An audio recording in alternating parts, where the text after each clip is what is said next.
ಸಮಾಜಕ್ಕೆ ಯಾವ ರೀತಿಯಾದಂಥ ಉಡುಗೊರೆ ಕೊಡ್ತಾ ಇದ್ದಾರೆ ಇವರು? ಸಮಾಜ ಕಲ್ಯಾಣ ಇಲಾಖೆ ಅಂದ್ರೇನೆ SC ST ಜನದ ಮಕ್ಕಳು ಅಲ್ಲಿ ಅಂದ್ರೆ ಏನೆಲ್ಲ ವಿಶ್ವಾಸ ಇಟ್ಕೊಂಡು ಇದ್ರಿ ಸರ್ಕಾರ ನಮಗೊಂದು ಒಳ್ಳೆ ಒಂದು ಉಪಯೋಗ ಮಾಡಿಕೊಟ್ಟಿದೆಯಪ್ಪ ಅಂತ ಒಂದಿಷ್ಟು ಭರವಸೆಯನ್ನ ಇಟ್ಕೊಂಡು ಕೂತಿದೆ. ಬಟ್ ಈ ರೀತಿಯಾದಂಥ ಭ್ರಷ್ಟಾಚಾರಗಳು ಅಲ್ಲೂ ಸಹಿತ ಬಿಡ್ತಿಲ್ಲ.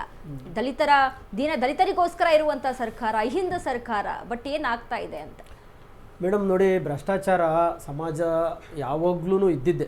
ಬಸವಣ್ಣನ ಕಾಲದಿಂದ ಹಿಡಿದು ಕುಮಾರವ್ಯಾಸನ ಕಾಲದವರೆಗೂ. ಕುಮಾರವ್ಯಾಸನೇ ಸ್ವತಃ ಹೇಳಿದ್ದಾನೆ, ಅರಸು ರಾಕ್ಷಸ ಮಂತ್ರಿ ಮೊರೆವ ಹುಲಿ ಪರಿವಾರ ಹದ್ದಿನ ನೆರವೇ ಬಡವರ ಭಿನ್ನಪ ಇನ್ಯಾರು ಕೇಳ್ಬರು ಅಂತಾನೆ. ಆಮೇಲೆ ನಮ್ಮ ಕುವೆಂಪುನು ಎಲ್ಲ ಸಮಾಜದ ಅನಿಷ್ಟಗಳ ಜನಕ ಈ ಅಕ್ರಮ ಚುನಾವಣೆ ಮತ್ತು ಜಾತಿ ಅಂತ ಹೇಳಿದ್ದಾರೆ. ಯಾವಾಗಲೂ ಇದ್ದಿದ್ದೆ. ಆದರೆ ಸಮಾಜದಲ್ಲಿ ಅವಾಗವಾಗ ಒಳ್ಳೆಯವರು ಅಂತಲೂ ಇರ್ತಾರೆ. ಆ ಒಳ್ಳೆಯವರು ಸಂಘಟಿತರಾಗಿ ಕೆಲಸ ಮಾಡದೇ ಇರೋದೇ ಇವತ್ತು ಸಮಾಜದಲ್ಲಿ ಇದೆಲ್ಲ ಸಮಸ್ಯೆ ಆಗ್ತಾಯಿದೆ. ಯಾರು ದಲಿತರನ್ನ ಹಿಂದುಳಿದವ್ರನ್ನ ಹೆಸರು ಹೇಳ್ಕೊಂಡು ಮೇಲೆ ಬರ್ತಾ ಇದ್ದಾರೋ ಅವರೆಲ್ಲ ಸಾವಿರಾರು ಕೋಟಿ ಆಸ್ತಿ ಒಡೆಯರಾಗ್ತಾ ಇದ್ದಾರೆ. ಆದರೆ ನಮ್ಮ ದಲಿತರು ಎಚ್ಚೆತ್ಕೊಳ್ತಾ ಇಲ್ಲ. ನಮ್ಮ ದಲಿತ ಸಂಘಟನೆಗಳು ಈ ನಿಟ್ಟಿನಲ್ಲಿ ನಮ್ಮ ದೇವನೂರು ಮಾದೇವಪ್ಪನ ತರದವ್ರನ್ನ ಮುಂದೆಳೆ ಬಿಟ್ಕೊಂಡು ಒಂದು ಜಾಗೃತಿನ ಮೂಡಿಸಿ ಒಂದು ರಾಜಕಾರಣಕ್ಕೆ ಬರೋರಿಗೆ ಒಂದು ಮಾನದಂಡಗಳನ್ನ ರೂಪಿಸಲಿಲ್ಲ ಅಂದರೆ ಸಮಾಜ ಇನ್ನು ಹಾಳಾಗೋಗುತ್ತೆ ಮೇಡಮ್. ಇವೆಲ್ಲ ಸ್ಯಾಂಪಲ್ ಅಷ್ಟೇ ಮೇಡಮ್. ಸಮುದ್ರದಲ್ಲಿ ಒಂದು ಹನಿಗಳು ಕಣ್ಣು ಕಾಣ್ತಾ ಇರೋದು ಅಷ್ಟೇ. ಆದರೆ ನಾವು ನನ್ನ ಹೋರಾಟದ ಬದುಕಿನಲ್ಲಿ 6 ವರ್ಷದಲ್ಲಿ ಹೊಟ್ಟೆ ಉರಿಯೋವಷ್ಟು ನಡೀತಾ ಇದೆ.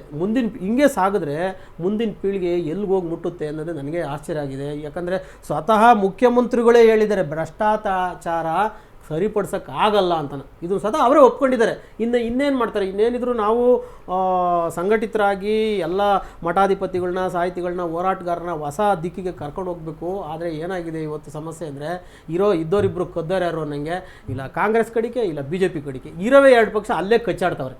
ಇಲ್ಲಿ ನಾವು ನೋಡ್ತಾ ಇದ್ದೀವಲ್ಲ ಮಾಧ್ಯಮ ಸಂಸ್ಥೆಗಳಲ್ಲಿ, ಇವತ್ತು ಸದ್ಯಕ್ಕೆ ಏನೋ ಪುಣ್ಯಕ್ಕೆ ಇದಕ್ಕೆ ಪರವಾಗಿ ಮಾತಾಡೋರು ಯಾರೂ ಬಂದಿಲ್ಲ. ಈಗ ಹೆಂಗಾಗ್ಬಿಟ್ಟಿದೆ ಅಂದರೆ ಯಾವನು ತಿನ್ನಲ್ಲ ಬಿಡು, ಅವ್ನು ತಿನ್ನಲ್ವೋ ಇವ್ನು ತಿನ್ನಲ್ವೋ, ನಮ್ಮದು ಮಾತ್ರ ಹೇಳ್ತೀರಾ ಅವ್ನು ಹೇಳಿ ಅನ್ನೋ ಒಂಥರ. ನಾವು ಚಿಕ್ಕ ಹುಡುಗರಲ್ಲಿ ಸ್ಕೂಲಲ್ಲಿ ಇರಬೇಕಾದ್ರೆ ಸರ್ ಅವ್ನು ಮಾಡ್ದ ಹೊಡೆದ್ಬಿಟ್ರಿ, ಬರೀ ನನಗೆ ಮಾತ್ರ ಹೊಡಿತೀರಿ ಅಂತ ನಾವೇನು ಚಿಕ್ಕ ಮಕ್ಕಳು ಆಟ ಆಡ್ತಿದ್ವೋ ಆ ರೀತಿ ಆಟ ಆಡ್ತಿದ್ದಾರೆ.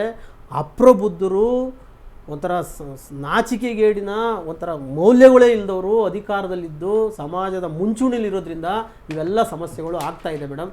ಇದು ಎಚ್ಚೆತ್ಕೊಳ್ಳಿಲ್ಲ ಅಂದರೆ ಇದು ಇನ್ನು ಮುಂದಿನ 5-10 ವರ್ಷಗಳಲ್ಲಿ ಮೇಡಮ್ ಇನ್ನೂ ವಿಕೋಪಕ್ಕೆ ಹೋಗುತ್ತೆ ಅನ್ನೋದು ನನ್ನ ಅಭಿಮತ.